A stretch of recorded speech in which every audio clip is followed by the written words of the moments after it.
factors that you want the audience who might not be familiar with your books to know? Like, what would be, in 2 sentences, the wow factors for each of the books on ADHD, trans fat? Well, the first book that you mentioned, the ADHD book, is that trans fat interrupts the fat in your brain, called DHA, docosahexaenoic acid. The second book, the trans fat book, is that you can reduce your potential to have heart problems by eliminating, become a detective of labels, become label savvy, start looking at the nutrition facts. Do not put partial hydrogenated oils or trans fat inside of your body. One of the books I wrote was a guide to optimal health, and I can tell you very basically, drink water every day, water from a pure source. That's probably one of the most significant items that you'll get from that book.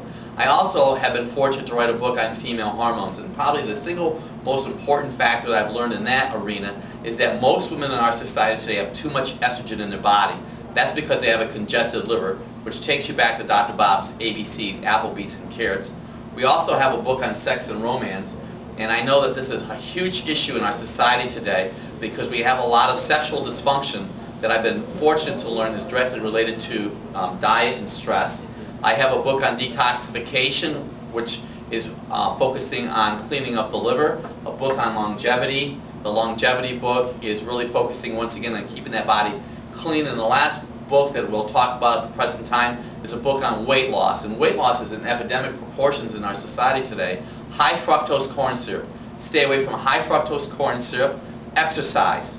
And I know that minimize or eliminate sugar from your life will make a difference, will get you to the weight that you like to be. So I think, Dominic, the permeating factor through all of them is you can control what goes on inside of your body. Isn't that great? Yeah, yeah.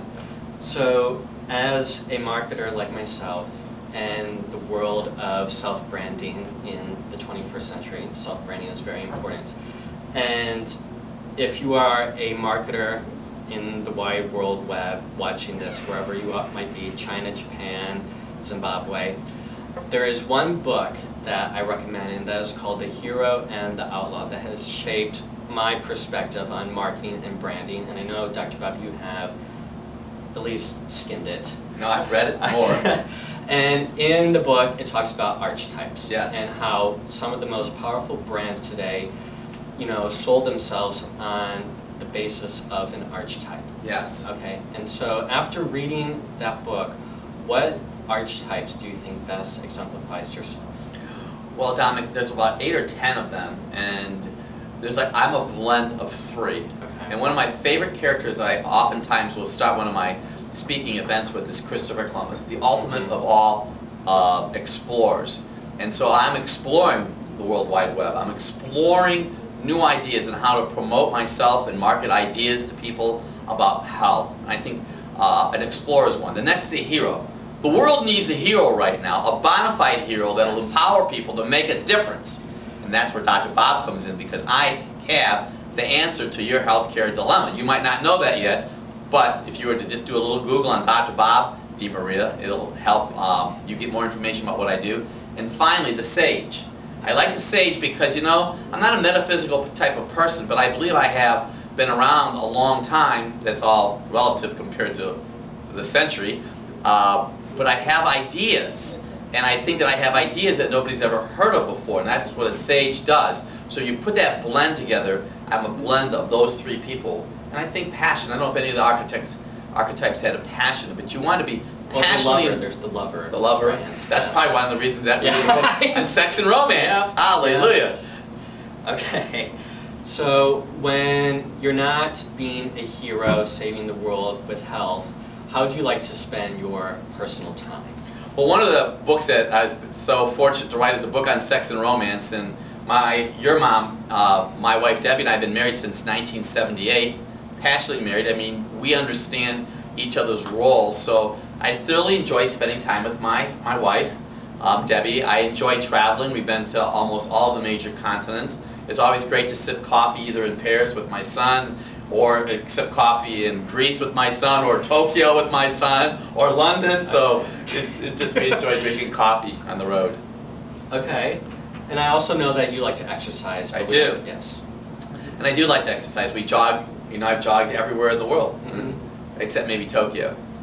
Yeah. And not to say that your career is ending anytime soon, but up to this date, October 4th, 2008, what would you say have been your biggest achievements so far? Well, I think one of the biggest achievements is the fact that I really, when I took creative writing, my first creative writing paper, I failed. Got an F, big F. And I actually got a big F on my first chemistry test that I took in postgraduate college. So I'd have to say, writing the books. It's amazing how writing the books make a huge difference. But I want to talk about coffee for a minute, because some people are going to say, well, Dr. Bob, you drink coffee, I drink half calf, half decaf, organic coffee. Okay. And is there anything that you would do differently? Absolutely not. I thoroughly enjoyed my walk so far, and it's going to continue to be great. He's also a politician in the meantime. No, and my last question for you, Dr. Bob, is what imprint do you want to leave on the health field? The most significant item I want people to understand is that you can make the educated decision to change, and every aspect, every cell in your body will improve. I guarantee it. Okay, so from what we have heard today, I think it's beneficial for you, the viewers, to go to Dr. Bob's website, which is www.druglessdoctor.com. There you can view actual patient testimonials, sign up for Dr. Bob's weekly e-tip, and actually purchase product that he uses in the office and the seminars. So until next time, stay productive. Thanks a lot. I was running out.